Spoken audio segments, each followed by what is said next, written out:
U.S. soccer is a disaster. Ladies and gentlemen, today we're going to be talking about the U.S. men's national team. We're going to be talking about U.S. soccer as a whole and why I don't think the United States will ever win a World Cup with the current way that sport is set up here.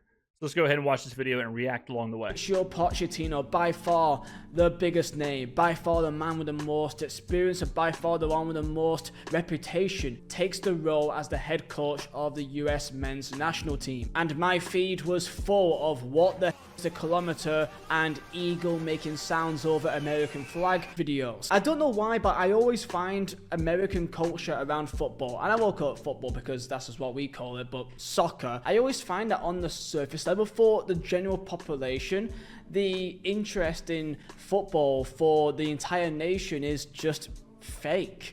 I don't know if it's fake as much as it's kind of forced, because the United States obviously is incredibly patriotic. Like, we want the United States to win. We expect to win. We expect to be good. You know, look at the Olympics or look at whatever else. Like, we absolutely want to win. The United States is used to winning. I mean, again, look at the Olympics. Look at everything else. The problem is the domestic product is not watched very much. And the players aren't known because out of all of the, I mean, like the United States, the way sports works is pretty linear. You play in high school. If you're good enough, you play in college. If you're good enough, you get drafted. College sports, the United States is the only place out of all of the countries that are going to be competing in the World Cup. The United States is the only place where college sports is taken as seriously or really seriously at all. College sports are not only big in the United States, but huge. They are just as big. Like, college football is just as big, or on par at least, with any professional league. College basketball, even college baseball, like the College World Series is a huge deal. But college soccer isn't. It's the one sport that has a professional league. I mean, even college hockey in the Northeast is huge, right? Like the Frozen Four is a big deal. Collegiate soccer is not. So the players aren't known. They're older, you know, by the time that people do know who they are. So I think it is a little forced, because it's like, all right, we want America to win, but who the hell are these players, right? I also want to say this. I think it's an injustice to soccer in America that we are still trying to pretend like we are in England or in other places around the world. Where, like, if you look at the MLS, some of the teams go by whatever FC. You can't go by whatever FC when you have made a point to call your professional league Major League Soccer. You can't use soccer and football. I think it's dumb that we use Real, you know, like Real Salt Lake. I think stuff like that makes it look less serious. It makes it look unserious. It makes it look like we're just cosplaying as a football league. Well, like most things in American culture, it all comes down to capitalist greed, trying to force advertisements down your throat at all times and charge you the most money for the least entertainment possible. That is what we saw in this international break, the Nations League. I don't think that has anything to do with American interests. Like the ads and all that stuff, I don't think affect the American watcher whatsoever. Now, this isn't just in the EU, it's also in CONCACAF, where the likes of Mexico, Canada, USA, Panama, Costa Rica, many other nations, Jamaica was involved in this competition. The final four, Panama versus USA, and Canada beat Mexico. Now, the important thing to keep in mind here is one thing. The World Cup is held in the US alongside Canada and Mexico, but US will of course be the main draw. Yeah, we're hosting the finals, of course, obviously, because that is where you'd imagine the most money. And I also spoke something along the lines of this when I spoke about my Inter Miami Messi video as well. So comment below your thoughts on the state of the US men's national team. Like, subscribe, and Mazzola Designs for the best prints all made by myself. Link down below, top of the description. Support the boy. Let's get into it. So here we go, the Mauricio Pochettino era has begun. Semi-final of what is a trophy for the USA against Panama, who they've had a lot of very tough games and tough results against them.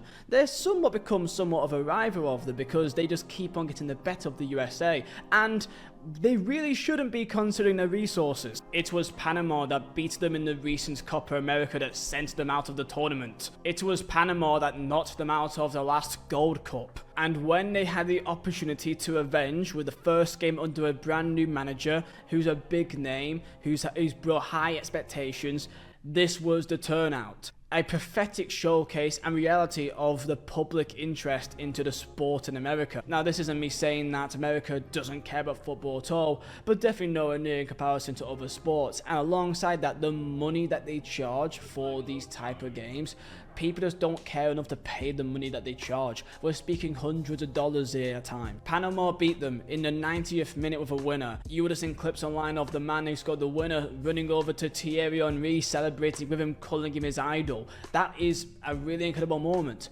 They're probably quite lucky that happened because people talked more about that than how embarrassing it was for America. But they did have an opportunity to redeem themselves. They had the third place game, and it wasn't against a team like Jamaica, it was against Canada, who is again another rival of theirs in the region, and they've typically always been better than Canada at sports, and particularly historically at football. So, are they going to redeem themselves again in Poch's second game? No, they lost again. And yes, no one turned up. By the way, I put this on the players too. I think a lot so the United States and Canada, to an extent, are playing catch up with soccer, with the rest of the world. And I think for the players, I'll say this because I can't prove it, but I would guess the players are way more concerned about proving themselves abroad and winning trophies and whatever for their clubs abroad than they are for their home country, which again is flipped. A lot of players internationally, they care more about what they do for their country than what they do for their club. Like Gareth Bale cared way more about what he did for Wales versus what he did for Tottenham or Real Madrid. It's not the case here. I would guess Christian Pulisic is prioritizing what happens at AC Milan way more than what's going on in some random game against Panama. Even though it's for a trophy, they don't care. All right? Could care less. The players are way more concerned about what's happening at Juventus or Norwich or, like I said, AC Milan or wherever they are. And that's another thing where a lot of the motivation is different. Like Panama, the Panamanian players want to win for their country. They are way more motivated in that game than the United States. Now, that in itself is a problem. Like, that in itself is an issue for the players, and that's a players thing. But if you look at, like, the Four Nations Cup that just happened in hockey, those United States players and those Canadian players, they wanted to win that game for their country more than they wanted to win in the NHL. You could tell it meant way more to win that Four Nations Cup than to do well for the Edmonton Oilers or for the Boston Bruins or whoever they play for professionally. It's not like that with soccer because I think American players are still trying to prove themselves internationally and are still trying to really break through internationally. So I think there is a lack of motivation with the international team when it comes to games like this. The words of US legend Landon Donovan, I'm so sick of hearing how talented this group of players is and all the amazing clubs they play for. If you aren't going to show up and actually give a shit about playing for your national team, decline the invite. Talent is great, pride is better. Yeah, and then you look at a lot of the older players in America. Some did play abroad, but for the most part, playing for the national team was huge, right? Like, playing for America, winning for the U.S. men's national team was a way bigger deal than playing for Real Salt Lake or the Seattle Sounders or DC United or whoever they're playing for in the MLS. So they were way more motivated to play the international games versus the club games, whereas most of the U.S. men's national team do play abroad. So their motivations flip too. And this is the general feeling towards the national team by many people in America, from the normal everyday person to the higher ups and the legends that played them before. Every person on a CBS panel, including Thierry Henry, said the same thing. There is a massive disconnect and discontent between the group of players, between the national team, between your executives and your organization and the fan base. No cohesion, no one really knows what's going on, and no one really cares.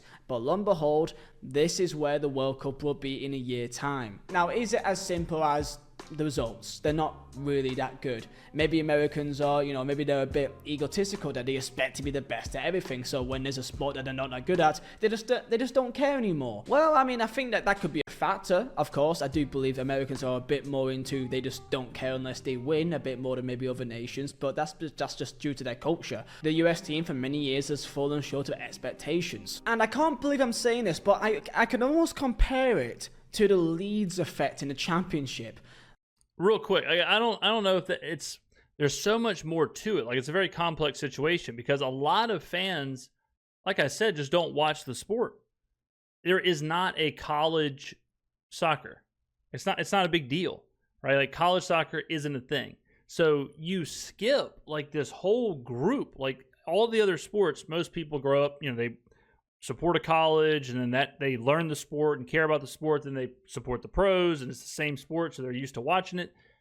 You're asking a group of fans to either just randomly start watching the MLS and care about it, care about a club, care about a league that hasn't been around that long, that most of them did not grow up with, if we're talking about fans that are 30 plus years old. So you got to kind of completely start anew, whereas football, baseball, basketball, a kid watches games with their dad who tells them what team to root for. They root for their local team or whatever, the closest team, and their favorite players, and they're playing video games, whatever. That's not a thing with soccer. It will be in 20 years. It will be in 10 years and 15 years. Like a child that's born right now in Atlanta, not even a 10-year-old, but a kid in Atlanta right now, they're growing up with Atlanta United. They're growing up with those players. They're growing up watching soccer and going to the games and all that. Before Atlanta United, someone born in Atlanta, they're watching the Falcons. They're watching the Braves. They're playing baseball. They're playing football. Soccer is the last thing on their mind. So we're just playing catch up. And we're just like, it's this weird, you can't expect a huge amount of fans to be a fan of something that they didn't grow up with and that wasn't around. Leeds are the biggest team in the Championship, okay? I mean, that's just my opinion anyway. And when teams play against Leeds in the Championship, this is a fact. Any Leeds fans will tell you, most fans will tell you if they're honest, right? Teams get up for it more.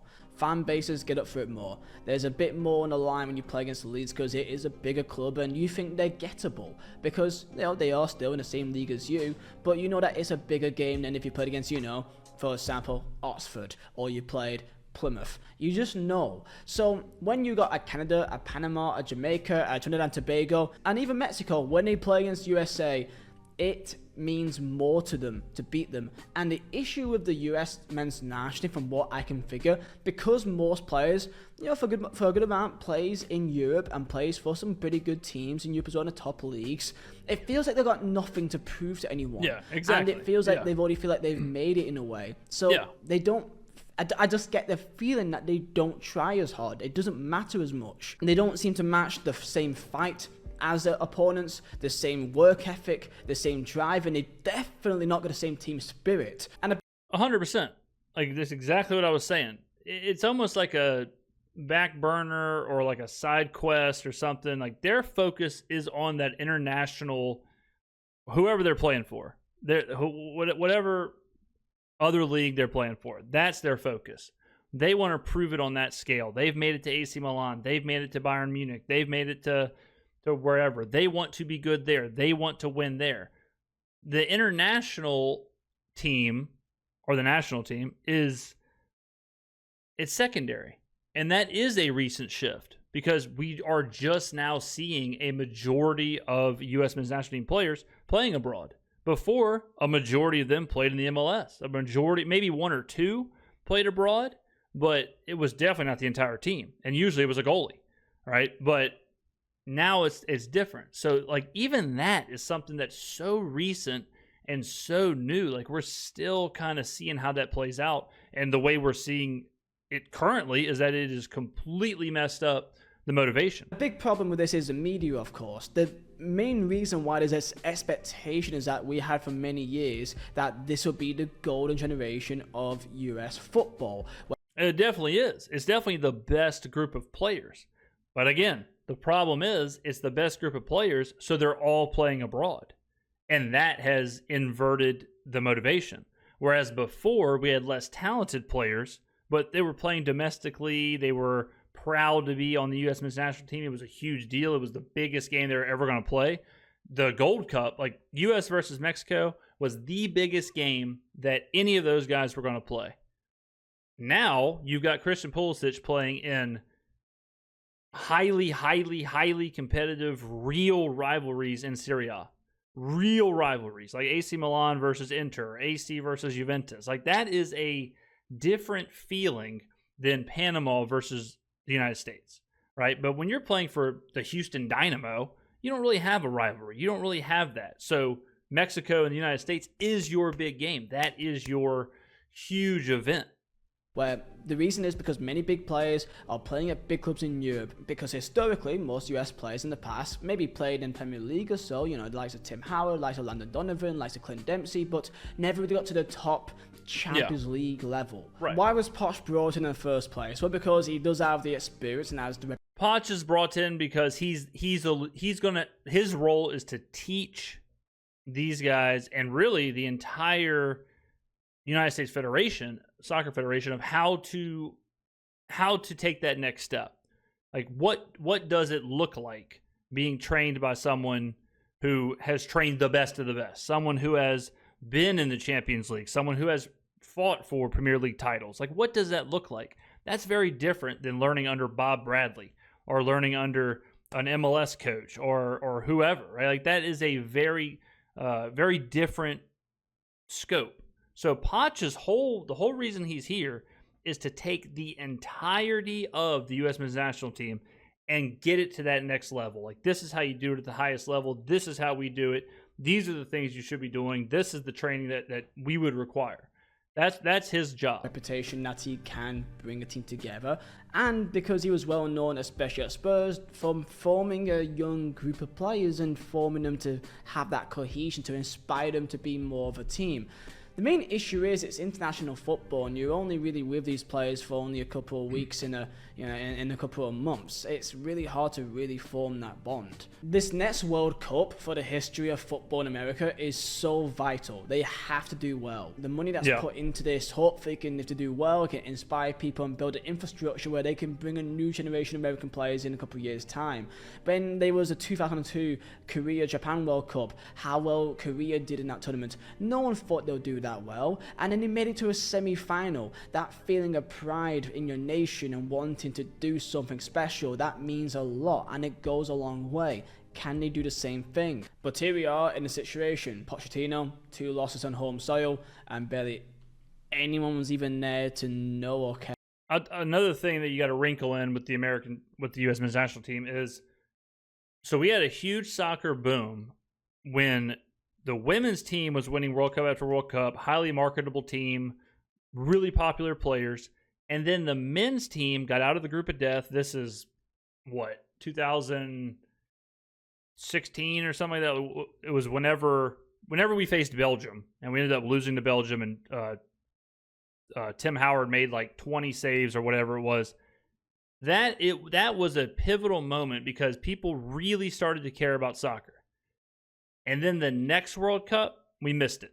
And that was like a death knell. That was the infamous Trinidad and Tobago. That set U.S. soccer back 2 decades. All the goodwill that was built up by that World Cup run, to miss the World Cup, that was the worst thing that could have happened. So not only are we trying to play catch up just globally as it comes to soccer, but we're also trying to still heal from that.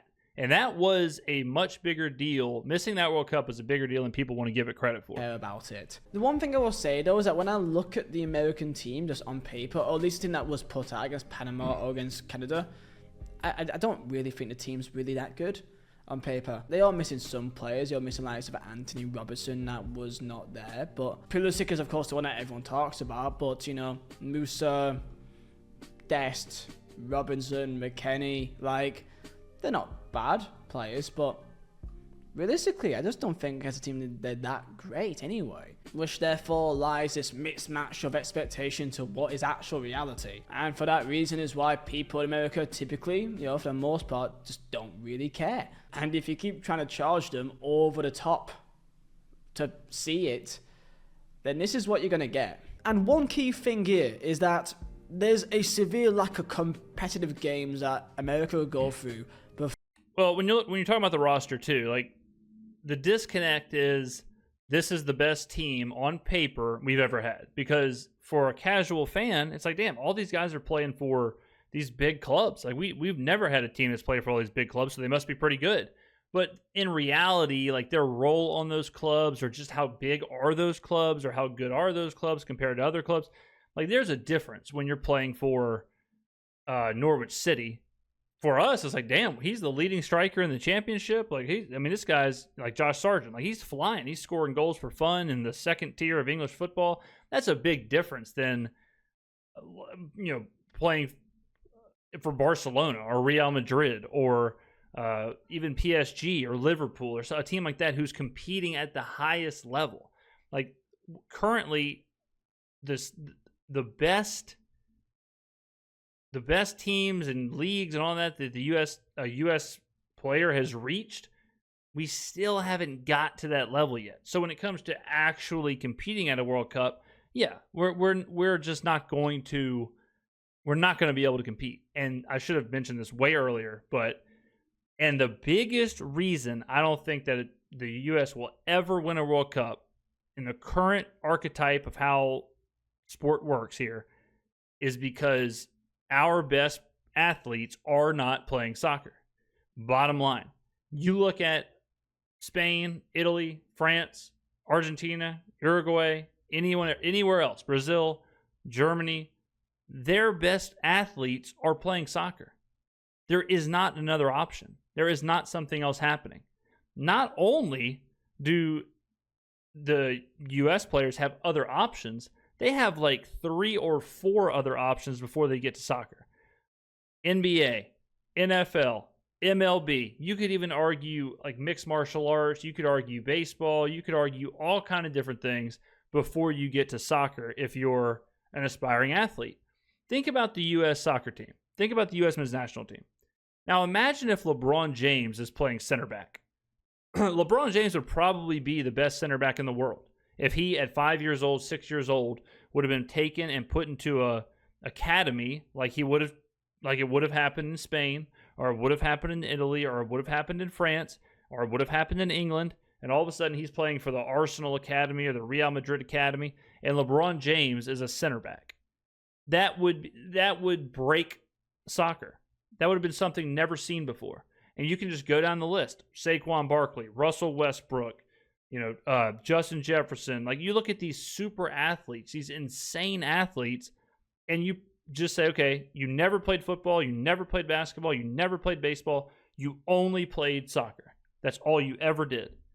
If that's what the U.S. team looked like, yeah, we probably could win the World Cup. But you look at Spain, like Lamine Yamal, a 17-year-old playing for Barcelona, one of the best players on Barcelona, arguably the best player on Barcelona, 17 years old. If he was in America, he wouldn't even be on the radar because he'd be a high school kid. They'd be waiting for him to see if he was going to... What would be happening with Lamine Yamal if he played in the United States? He'd be in high school. No one would know who he was. And the conversation would be when he graduates high school, is he going to play for a college team or is he going to go abroad? That would be the conversation. It would not be... He wouldn't be scoring for the U.S. men's national team. He wouldn't be playing at the highest levels of soccer. He wouldn't have all this experience under his belt. Kylian Mbappe. Mbappe scores his first goal for France internationally when he was, 20 years old? He'd be a freshman at Syracuse in the United States, going to class and playing college soccer in front of 150 people. So it's just a different setup here. It's a different setup with sports. And that is the biggest reason why the U.S. men's national team cannot compete until it changes. Until either college soccer is completely usurped. College soccer is a big problem. The college, how all that is handled is a huge problem when it comes to comparing soccer in other countries. Until the MLS either becomes a way bigger league just for, just representation or for our best players to play in or things like that. And I think it is, like Messi playing here, seeing good players like that play in the MLS and putting eyeballs on it and having big TV deals and putting more money into it and expanding franchises, like all that is helping the MLS and potentially could draw players to play. But still, that doesn't matter if the players that are playing in the MLS can't play there until they're 22 years old after they get done with college, right? So we've got to fix that. We can't expect to win a World Cup when Tim Ream is our center back. That's not going to happen. We will compete internationally whenever the Russell Westbrooks or the whoever start to play soccer and they start to find their way into either the MLS or whatever it is. But the question is what is the grassroots soccer? How do you get 15, 16, 17, 18-year-old soccer prodigies? How do you get them playing at a high level in America? Or do you just say, go off to Spain, go off to France, go off to England, go off to Germany? Is that the answer? And all of a sudden, they're going out there. But like I said, then they're trying to win for those clubs. You send a 15, 16, 17-year-old American player, prodigy, you send them off to Barcelona's academy or Barcelona's youth team or whatever. They're worried about winning at Barcelona. They're not worried about coming back to the United States and playing against Panama, right? They're thinking, man, I just broke into Barcelona. Like I'm at the highest level. I've made it. I can do all these things over here. It's not there in America yet. Before they come to that World Cup, the CONCACAF Gold Cup is really the only competitive games they're going to have before the World Cup happens in over 400 days. They also automatically make the World Cup. So it's like the pressure isn't even on because they're a host city. And yes, they may have Poch to have an extended camp with more of the players during this time period, but there's one main issue here. The FIFA Club World Cup, including Juventus and including Borussia Dortmund's the likes of Timothy Weah, Weston McKennie, Gio Reyna, they will be missing some key players for that only time they actually have some competitive games going on. And then after that, they've only got 4 other international time windows where they could have September, October, November, and March in 2026 to have some pre-season World Cup friendlies. That's not a lot of time actually to really change much for a team. And don't get me started on the entire US pay-to-play system that is basically a leech that has put itself into the entire youth system in America. I can't believe this is actually a thing, but I can believe it because it's America and they love to make money out of things that is not necessary. Well, I mean, like I'm saying, there's just not the avenues. Like there's not the... You have to play travel ball or you have to play in these like pay-to-play leagues or teams in these sports because there's not another avenue to go on. There isn't an academy. There aren't local clubs. None of that exists here, for better or for worse. It is how it is, right? Like the same thing exists in football and baseball and basketball, arguably worse. AAU and all of that is arguably worse in basketball and baseball than it is with soccer, as far as like the pay to play and all of that. The difference is at about 16, it ends because then they go play in high school or they go play in college or, they're a couple years away from being drafted professionally. Like all that stops and they're playing at the highest level. In soccer, there isn't that handoff. There isn't that, okay, you do this, you pay to play, you're in these like super highly competitive kids leagues, and then you get handed off to, the collegiate system. It's not the case. So again, like it's more the way that everything is built in America is not built for soccer.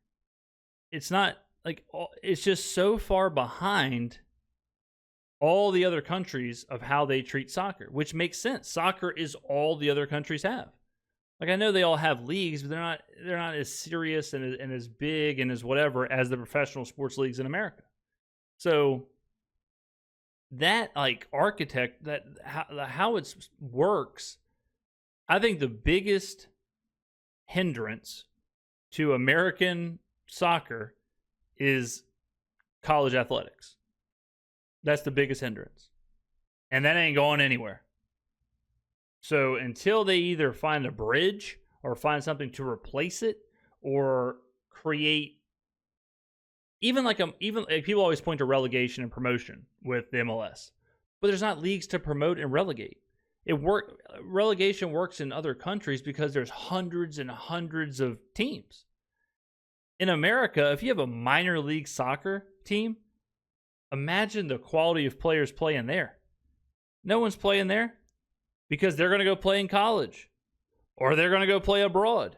There's too many other options. Why would you go play for the Jacksonville Seabiscuits when you can go play for Stanford or Syracuse to get an education and get all that? You know, like, it's just apples to oranges. Thousands of families in the US pay thousands of dollars to keep their kids in elite level academies. Yeah. So yeah, no wonder why people are not bothering. So yeah, comment down below.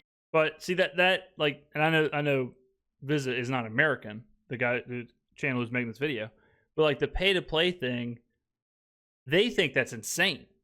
And they think that's the craziest thing in the world. And they think that's ruining American soccer. Well, little does he know that's for every sport. And it's not ruining basketball. It's not ruining baseball. It's not ruining MLB. It's not ruining the NBA. Right? It's not messing up the United States' chances to win gold in basketball at the Olympics or in any other sport. It's less about that, and it's more about the fact that the United States is not getting its best athletes on the field. The United States is competing with 4th and 5th tier athletes. 4th and 5th tier players. If the NFL didn't exist, if Major League Baseball didn't exist, if the NBA didn't exist, the United States would be probably the biggest soccer power in the world because of the athletes. There are not LeBron Jameses running around playing for other teams. They're not there. If you took all those athletes and gave them 15 years of serious soccer training like they would receive somewhere else, it would be insane. It would be absolutely insane. I mean, even like Randy Moss or someone like that playing goalie, that would be on such a different level, such a completely different level of what's going on. But instead, he's playing football. Your thoughts on... There you go. So yeah, I don't think our infrastructure of athletics is just not built for soccer. It's just not built to compete like this. I think we could see it in a couple of decades if enough people grow up with the sport and enough. I think something that'll help soccer is the concussion, how people are kind of averse to the whole concussion thing with football. I think a lot of kids now are not playing football as early, and they are taking soccer more seriously, and they are kind of pivoting towards soccer. I think now there's a little bit more of that, especially in the MLS hotbeds. I would assume over the next 10 years, Atlanta, Nashville, places like that, Seattle, Portland, places that are like really diehard soccer fans and soccer hungry because of their MLS teams. I would assume those places are going to start to put out some pretty good prospects because I think kids will start to choose soccer over football and wherever in those areas. But we're still, I mean, like I said, we're still 10-ish years from seeing that. Oh, like from seeing what that generation will do. So if the United States truly wants to compete, or if I'm expecting the U.S. to compete, I wouldn't even think it's possible until I would say maybe like 10 years from now, we might start seeing some big time players pop up 10, 20 years. But I think it's insane to think until we start putting our best athletes out there, until we start just catching up with the timeline of training and all of that for our soccer players. Until that happens, I don't think the U.S. will ever win a World Cup. All right, ladies and gentlemen, let me know in the comments below what you think. Thank you for watching. I will see you in the next video.